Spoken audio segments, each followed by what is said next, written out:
Welcome to the WellCast. The world has a lot to say. We're bringing a biblical perspective to those conversations. Welcome to another episode of the WellCast. My name is Jordan Hogue, and I'm here alone. No, you're not. You wish. I was going to try and just mix it up this time. I'm joined by Mike Sarasoni, the one, the only, Mr. Beautiful. You almost forgot me, even though I'm sitting right across from you. I always compliment your appearance because I just want you to know how much you mean to me, man. Oh, thanks, man. Well, you are fat. What? Pretty hot and tempting. Oh, okay. PHAT. Dude, it's like, am I getting bullied on air right now? This is tough. All right. Well, anyways, how Jordan, you doing, man? You know something that I just found out today? What? That you were a DJ. So yeah. Like Marshmello. Yeah, actually, on his level. Yeah. I gave it up for ministry. That's quite the sacrifice. I DJ'd probably 5 weddings. Okay. And people invited you back. That's a good sign. Well, no. None of them got divorced. Not yet. But somebody else did decide to have me do it. Somebody who was probably at those weddings. There was a couple recommendations. Yeah, that's right. And honestly, not worth it. No. No. Did not enjoy it. If you know anything about Fresno, the summertime is when most of these weddings happen. Oh. And is horrifyingly You had hot. the pit stains. And it's, well, you just got to wear a black shirt, you know? Oh. I'm a professional. All right. I'm a professional. That's good. So, yeah. And there's a lot of pressure, and a lot of drunk people want you to do a lot of things that the bride and groom just don't want you to do. So you just tell them no, and they get mad at you. Yeah. And as a people pleaser, it really put me into stress. And so it is what it is, man. I don't do it anymore. I left that life behind me. Yeah. You understand? Yeah. That's before Mike. That's BM. Well, I think, as a people pleaser, you should probably just do what people want. It would make you feel a lot better. That's true. Yeah. Just slide right into the role that everyone wants me to be an amoeba. That's sarcasm, by the way. Oh, thank you, Mike. Yeah. Just keep fighting the good fight. Mike, are you doing good today? I am. Yeah. I am doing good. As we record, it is somewhat cold and rainy out. It's been raining a lot. But you and we rocked the scooters on the way over here. Dude, yeah. We took some electric scooters on the way to the studio, getting pelted by the rain. It didn't matter. It was the best 30 seconds of my day by far. Yeah, I don't like the ocean, but I imagine it was close to surfing. Yeah, it was, or just riding in a boat with the ocean water. Oh, that's good. Yeah, You're on top of the water. Yeah, just like kind of the ocean water just. Do you like the ocean? You're from face. Southern California-ish. Yeah. I mean, I could get down with the ocean, but I don't need it. Like Kristen loves it. Like it's her place. Yeah, some people just get in that water, and it's like, most of the time I'm like sand. Yeah. And I don't know. I feel like Bernie Mac from Charlie's Angels. Well, I mean, most of the time, I got sand in my butt crack. Let's be real. Most of the time, the beach is windy, and it's crowded. Windy's the thing you choose? What? It's not that windy. No, it is. Usually. It is? Like, it's windy. I guess I don't go to the beach that much. It's windy. And a lot of time it's overcast. Like the sun's not even out. Consistent then you get sand in all of your orifices. And then all of your orifices. Dang. And then I think the problem is that sunburnt. You're just like burying your body in the sand. Maybe we got to the bottom of it. Maybe you know when you go to the beach and you have to eat sand? Yeah. That's your tax. That I might be just doing it wrong. Yeah. No, I'm fine with the beach, but I'm a lake guy. I like beach towns. Yeah.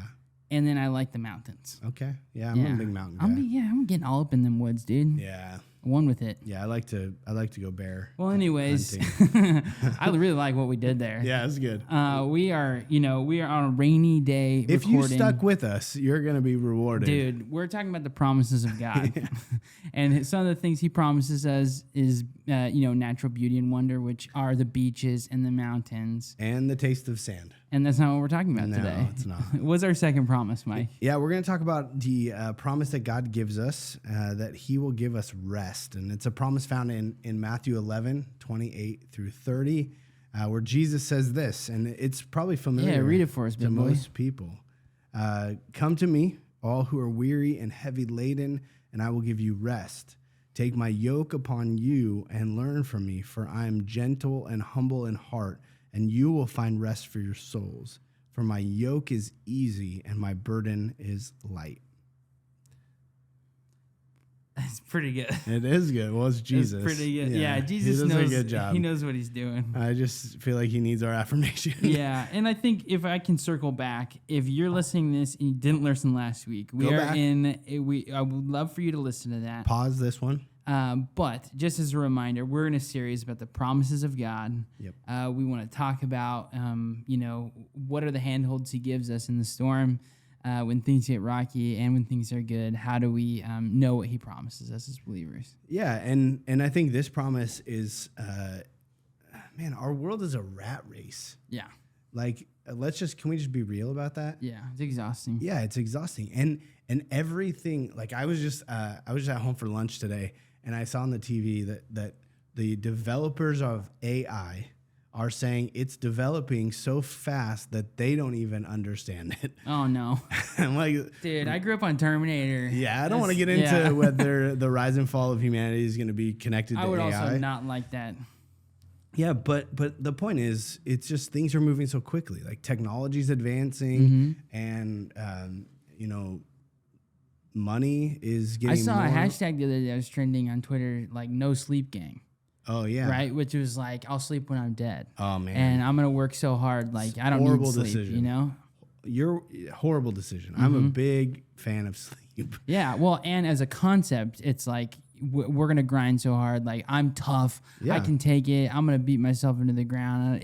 I'm just gonna grind until I succeed or do what I want to do. Yeah, and that mentality is out there, right? If an organization pays you to produce or pays you by the hour, then or salary, however they pay you, the expectation is that they're gonna get every single last drop out of you before you die. Like, yeah, people are products, right? Yeah, and they give you vacation, and they know you're probably not going to take it because you can't take it, because if you take it, you're going to fall behind on the work that you have to do. And then you come back into work from this relaxing vacation, you have whiplash because all of a sudden now you've got 800 emails in your inbox, and now you wish you had never gone on vacation in the first place. So vacations don't become restful anymore.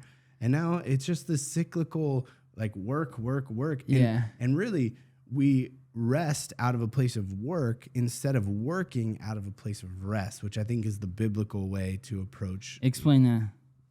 Yeah, so I think that God is so good in that he modeled so many things for us in Scripture. Like he's like, hey guys, I'm going to do this not because I need it. It's like Jesus getting baptized, right? He didn't need to get baptized. Like he had never sinned. Yeah. But he did so to model for us baptism. Well, God models this idea of working out of a place of rest instead of resting out of a place of work. And it's all about what your life is centered on. So in Genesis, in the creation narrative. In the creation narrative, we've got a 6-day creation, and the 7th day he rests. And so the first 5 days he creates, all the different things that he creates, material light things in the world, and plants, and he creates sun, stars, and all that stuff. Water, separates the atmosphere. He does all of that stuff, and then on the 6th day, he creates humans. He creates Adam and Eve, his image bearers. Yeah, and their job is to take care of the garden, right? But the 7th day is what? They rest. And so he could have created them early on, and they could have gone right to work. But instead, he created them on the 6th day, and the very next day, they rested first. Now, the assumption is that they worked the 8th day. Yeah. Like in the garden, they worked, but they were rested, and they worked out of this place of rest. And so I think rest has to be something that we strive for in our lives. And what you're getting at is that like God didn't need the rest. No, he didn't. No. He didn't. He modeled it for us. And even Jesus, he qualifies that in the New Testament, right? When the religious folk are giving a hard time about doing miracles and things on the Sabbath. He's like, look, Sabbath is not for God, it's for you. Yes, for man. And so I think what we're talking about really is this rest that is found in Jesus, Yeah, right? and we don't necessarily need to be. I had a mentor who's like, hey man, don't tell me you're busy or you're tired because you are an adult. Yeah. And he's like, let's use more sophisticated language because everyone can say the same thing. Tell me what makes you busy. Yeah. What makes you tired? And what are the things you can do about it? Man. Like, that's just like, we don't That's have good. to illustrate weariness to our friends. No. Like, everyone, if you have, like, kids or no kids, like, we're going to fill our time. Yeah, I'll just ask, if you're listening, raise your hand if you're busy. Like a lot of people in I'm their just cars. picturing everybody, like people on the treadmill raising their hands. Raise your hand if you're tired. It's just everywhere because this is our culture. Our culture is a workaholic culture, but it's also a culture where we carry a lot of weight from things. Oh, yeah. Never before, Jordan, in the history of humanity has a person had so much access to information. I mean, we're carrying the weight of some mom who's grieving the loss of their kid 400 miles away. Like we're grieving information that we've never had access to. Yeah, I don't know how to process the earthquakes in Turkey and Syria. Yeah. Like, it's just that type of information up until the last 100 years has never been accessible. Yeah, or even, I mean, you're talking about all these school shootings and things that now all of a sudden we have them at our fingertips. Not to mention all the sports scores that we're looking up. Like we're filling our mind with all of these things. Well, and it's a cycle of like no active rest, right? Totally. So the world is a weary place that you're on this treadmill and you're running. And then the offering of the world, there are these things to numb your remembrance of that weariness. Yeah. But those things don't actually fill you up. Right. Right? So you're on TikTok, YouTube, Netflix, all these things, and just scrolling. And you don't actually your cup isn't filled. Right. Yeah. And it ends up creating an even worse spiral of unhealth. Well, and think about this, like, I don't know about you, but I've caught myself and my wife, I'll throw her under the bus a little bit, but more so myself, like we call it double mediating. Like I'm literally watching a TV show with her and scrolling Instagram at the same time. Yeah. It's like, dude, I was doing that last night. Yeah. I was watching TV. I was playing. Did you know that Angry Birds has a second version? No, I did not. I didn't know we until should recently. get sponsored by them. But I was playing Angry Birds too. Their Super downloads fun. just went up by 1 million. Yeah. Just from our mention. This podcast brought to you by Ranch, if you didn't listen to the last week. podcast, and Angry Birds. And pizza, the new ranch spoon. Oh, dude. We're going on Shark Tank. That's bro. right. Yeah, if you don't know what we're talking about, go listen to the last episode. episode. But, dude, we don't have to illustrate weariness. Everyone feels it. We don't have to illustrate the rat race. We don't have to illustrate actually what fills your tank. Yeah. Because people know that most of the time you're just checking out. Yep. So that you're not experiencing I mean, that's why addiction is a popularity at this point. And the fact, Jordan, that your mind can be not at rest when your body is. Like you could be laying on the couch and you're scrolling and your mind doesn't get a break. There's no break. There's nothing to give your mind rest. And so all of a sudden it's storing up all this tension inside of your body. And that's why we have so many people struggling with anxiety and stress. Is because, And addiction. And addiction is because we don't give ourselves a place for not only for our bodies to rest. I mean, our bodies sleep at night, right? But we're just constantly going through the day. It's Have you ever woken information up because overload. you're thinking about something? Like you just can't go back to sleep? Oh, yeah, all the time. Yeah, that happened to me the other day. I'm just now coming out, like I'm starting to sleep well again, which is huge. Like, I'm just coming out of a insomnia, like literally, I would say a year of my life where I took a sleeping pill or I couldn't sleep. Jeez, yeah, And it's that's like, tough. You're laying there and you're tired, but you can't sleep because your mind just keeps thinking. Yeah, like, so do we need more examples? Yeah, You probably know? not. Or like, I mean, They're convinced. This is it. This is the waters we swim in, right? This is who we are, and as a people. And so Jesus confronts that, right? Yeah. And he says, he doesn't say like, here's your 5-point plan for how you're gonna get rest. Yeah. And he especially confronts it when it comes to religiosity, right? So, I mean, it is true that you're going to find rest, in general in God. But what he's talking about is he's talking about he's talking to a Jewish audience. Mm-hmm. For thousands of years, they've been under the law. Mm-hmm. And for hundreds of years, they've been under the Mishnah and you know, these laws that now all of a sudden these rabbis are starting to add to the law, these expectations. I mean, you talked about when Jesus came to confront the Pharisees about the Sabbath, and now all of a sudden the Jews are really trying to live up to all of these expectations. Well, that even the have been placed upon them. 613 biblical laws in the Torah, Right? you know, like Yeah, which are never meant for us to no, actually. they reveal do. sin, they don't solve it. Exactly. And so you you have a Jesus who's like, yeah, here's what you've been given as a negative object lesson of your sin in the Torah. And then here are these people, these religious systems and Pharisees and Sadducees and people who are like in this never-ending spiral of further educating and further burdening of the religious law. Yeah. And he enters the scene with this like freeing notion Yeah. of not, and I think it's so important that you say that he didn't come saying, like, he gives us models, right, for retreat. The Bible has models of Sabbath, all these things, right? But his first thing is not meditate, all you who are weary. Right. His first thing is not memorize scripture, all you who are weary. Yeah. He says, come to me. Yeah.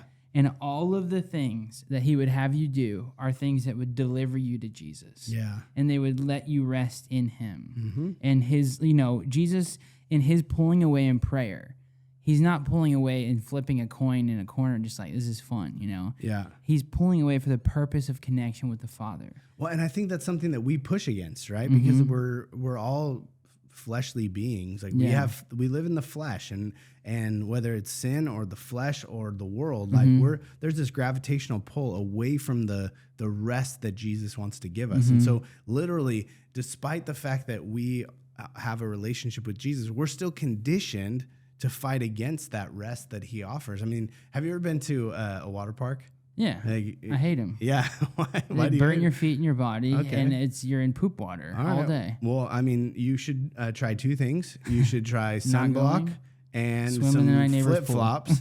And Flip-flops. there's nothing I can do about the poop in the water, though. I was literally in the wave pool, Yeah. and a diaper hit me. Okay. And I was like, well, this is the last time I'm ever coming here.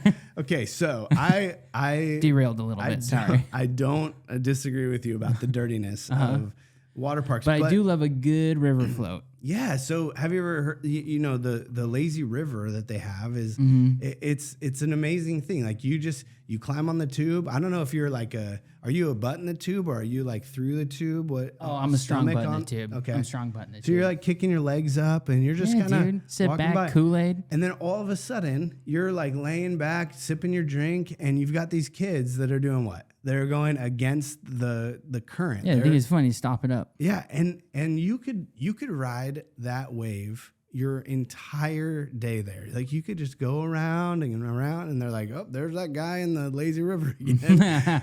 I'm kind of just getting a picture of what Mike does at a water park. Yeah, I like this. No, I got 4 kids. We're all over the place, but I think I dream about just being in the lazy river. So, but the point is, like, if you just ride that current, like let what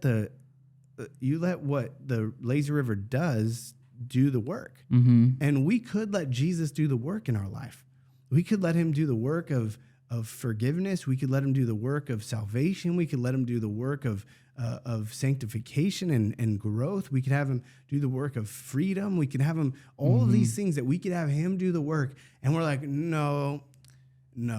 Like, I'm going to trust that you're going to get me into heaven, but I'm going to do the rest of the work in my life. Yeah. I'm going to provide for myself. I'm going to earn this. I'm going to grow. Like I'm going to be the one that, like, I don't need you. And now all of a sudden we're doing all the work. And we're actually swimming against the current, like those kids in the lazy river. And the only thing in a lazy river that can get you tired is going against the current. And I think what Jesus is saying is, let me do the work. Let go. I've already done it. Or now, I mean, in this verse, he's about to do it. And he's like, just follow me. And let me do the work. And if you can put your hopes and your faith and your trust in the work that I've already done and will continue to do in your life, then what else matters? All that stuff that gets you tired, all that stuff that gets you weary, you can let it all go because my yoke is easy and my burden is light. It's like he's ushering in the season of grace. This, dispensation of grace where all of a sudden now we are, I know you don't like that word. That's fine. Where all of a sudden we now can rest in the grace of God because we don't have to try to earn those 613 laws. We don't have to earn our salvation. Our right standing, We don't have to earn our right standing. He's done the work for us. I think, when it is also important to realize that like Jesus is not, he's not here saying like, let me give you a formula. Right. He's in because it is messy, and I think the product of which is rest for your souls and coming to him, being with him and learning from him creates rest. And he says that his yoke is easy, his burden is light. But what he doesn't say is your life will be easy and light, because that would contradict a lot of other teachings. Where he makes another promise, which we're not going to cover, but he says, in this world, you'll have trials of many kinds. This is the same guy who says, pick up your cross and follow me, Right. And so I think it's important to clarify that. Let me just read you this quote. It says here, the author N.T. Wright says, the Pharisees had spoken of people being called to carry the yoke of the Torah, the heavy burden of Jewish law with all its commandments. Jesus offered a different yoke, which because of it came from his mercy and love, and it was much easier to bear. And so a yoke, obviously, well, maybe not obviously, but in agrarian cultures is the thing you'd put around a horse or an ox or something to pull your plow or whatever else you're pulling. And so, but teachers, rabbis at that time would call their teachings yokes. And so what Jesus is saying, like, look, in your terms, Jewish audience, my teaching, you can learn from me. My actual discipleship, my apprenticeship, the way you're going to walk with me, it is going to produce rest for your souls, which is a much easier and less burdensome life than everything you've been living under in the law. And so he's talking about a product in your soul rather than the amount of resistance you're going to get in your world. Because what he's really talking about is a discipleship where it's centered around dependence on God. It's not centered on dependence on your own abilities to do all these different things. I mean, I think there are two passages in particular that I thought of as we were prepping for this. Psalm 23, right, where David writes just a beautiful poem about what it looks like for God to be his shepherd, right? And he leads him beside still waters. He restores his soul. It's just this beauty, this beautiful description of what dependence on walking God provides. With him. Walking with him, in as opposed to trying to do it all on your own or come up and meet your own needs or your own wants or your own desires. And Jesus knows that if the equation was the possibility of rest for your soul, then you do it on your own. And even David says, even though I walk through the shadow of the valley of death, that's to your point, is like life is not going to be easy, but he shall fear no evil. Because who God is comforts him, his rod and his staff, right? The discipline and the protection. Like the idea of David in Psalm 23 is he's going, look, I want to find rest in my God, and I can because of who God is. Because it came from his mercy and love, it's easier to bear. And then the other passage that came to mind is John 15, right? So we've got the passage in John 15 where abiding in him. Jesus is going and talking to his disciples, and he's laying out the fact that through illustration that they are the branches and he is the vine. The vine dresser, right? The Father is the Jesus vine. Jesus is the vine, the followers are the branches, and the idea is the nutrients that produce fruit come from the vine. The branches can't produce any nutrients on their own. They need the vine and the root system to produce fruit. And so the branches on their own are nothing. And so Jesus says, come to me, all you who are weary and heavy laden, all of you who've been striving, all of you who've been trying to do it on your own. Come to me and let me be the vine while you be the branches. Just let me pour into you all the nutrients that you need. Yeah, he's like, that shallow, unproductive soil that you're plugging your roots into, that's not going to sustain you. Yeah. It's not going to give you life. It's just, there's literally, if you cut off a branch from the trunk or the vine, there's no ability for that branch to be sustained. You might as well throw it in the fire, is what this passage says. Yeah. It's true in real life, right? Yeah. I don't know any, other than firewood, right? I don't know any farmers who are like, no, I'm going to replant those branches. Yeah. Like, it just doesn't happen. That's not the way plants Unless work. when it comes to succulents. Oh. My wife has taught me that, but that's a whole nother thing. Okay, all right. Well, I don't think that's who he's talking about. You're kind of countering my point. All right, well, I don't know much about succulents. Yeah. And I think, an important point is that, as God trims things from our lives, right, he's near. Yeah. If he's the vine dresser as well, he's close to you. Yeah. And so you've got a Jesus who's saying, you plugging into me, like you were saying, is the only means of life. Yeah. And then when the Father is the vine dresser, he's near. Yeah. And it may not be you, but it may be things that you think you need that he's taking off of you as well. Yeah. And those are painful moments, difficult things, but he's going to give you rest by removing those things. Yeah. And saying, I'm close to you, even though this is hard. Yeah. And I think, you mentioned the fact that life is often not easy. Yeah.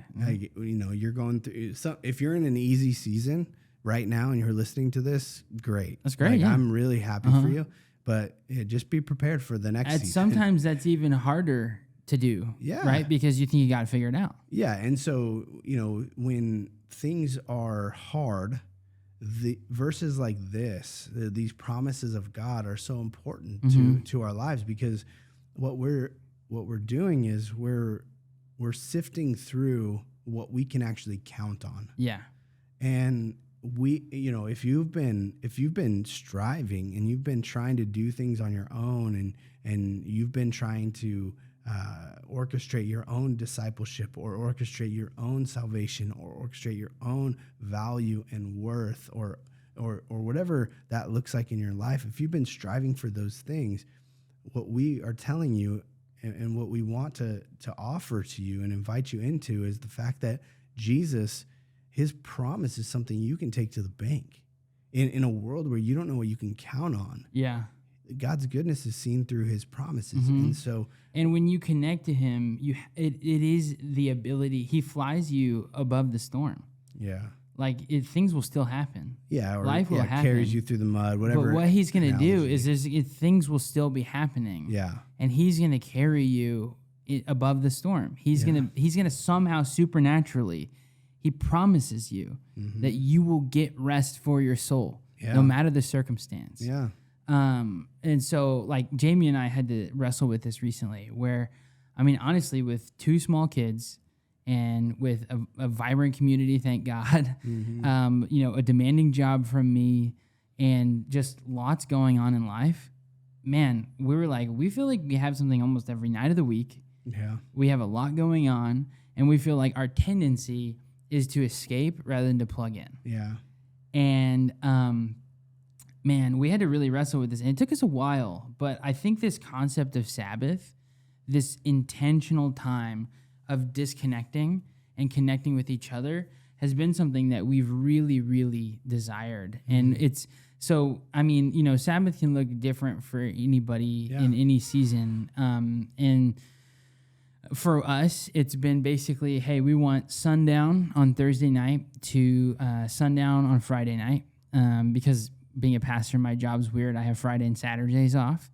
And so, our Friday night to Saturday night is Thursday to Friday. And what we do is we just put our phones away, and we have a couple of contexts that, like, you can set your phone to, like, these people will ring through, that sort of thing. Mm-hmm. And then we put them on a shelf, and we spend time together. I think some of it's really difficult, and some of the fears was that, hey, our 4-year-old's going to hate this because he wants to watch TV or he wants to play a game or, these things. Our 1-year-old, she's like, whatever, I don't care. My whole life is just hanging out. Just feed me and change my diaper.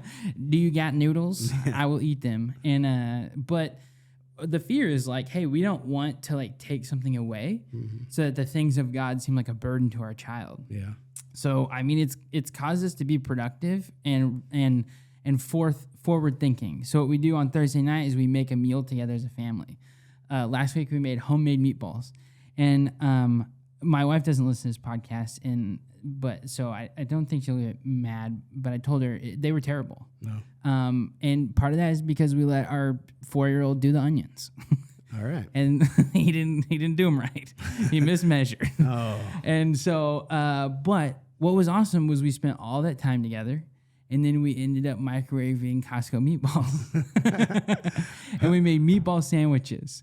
And, we all had a ton of fun, and we spent time together. We built Legos. We played like a game called Found It. Mm-hmm. And then throughout the day on Friday, same thing. We went to the gym together. To some people, that doesn't sound very restful, but our whole family goes. It's a really fun community. We really like it there. We always go shopping or eat something out on that time. And then we'll just spend the rest of the day hanging out. Yeah. Like, literally spend, like, what do we want to do projects, do fun things with the kids. And in some way, we incorporate a fun Bible lesson in that. Last week, we did, like, a King David thing with Rowan, where we made armor out of cardboard. And, we don't always do it well. But what I'll tell you is when my son was on the way to school today, he said, "Woo, Sabbath night." He was excited. Yeah. And we have started looking forward to this sort of disconnection that feeds the soul as a rhythm. Yeah. And so let me encourage people. I don't say any of this so that anybody would think like, oh man, we don't do that. Or I'm not even like that great. My wife probably carries way more load of this than I do because she's amazing. But I would just encourage you, make steps to connect in healthy ways. Yeah. It is not necessarily recharging watching movies. It is not necessarily recharging sitting on your phone.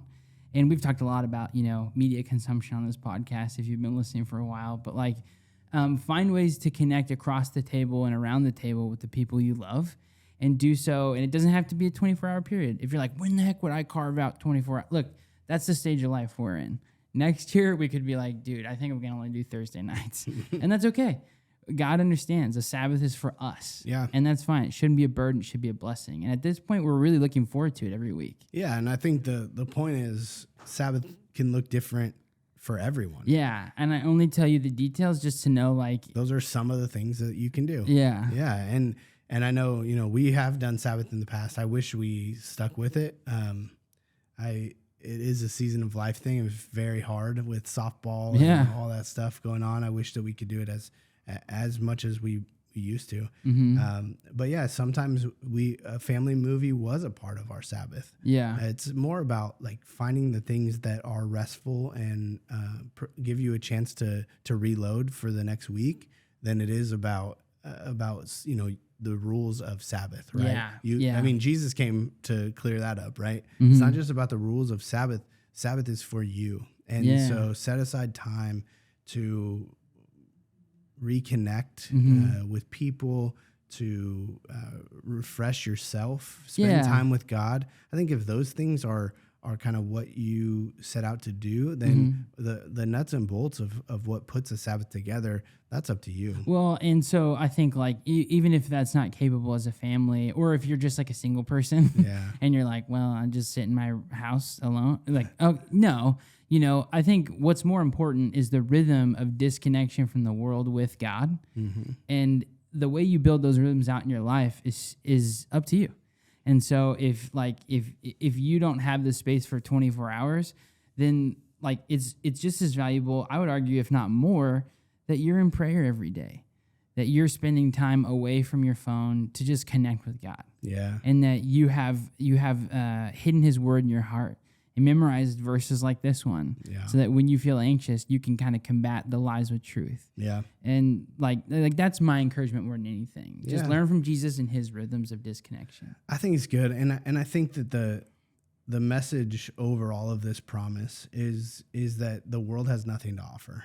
And Jesus provides rest. And so if you're tired and you're listening to this, I would just encourage you to think, in what ways am I trying to do things on my own? And in what ways am I trying to achieve or strive?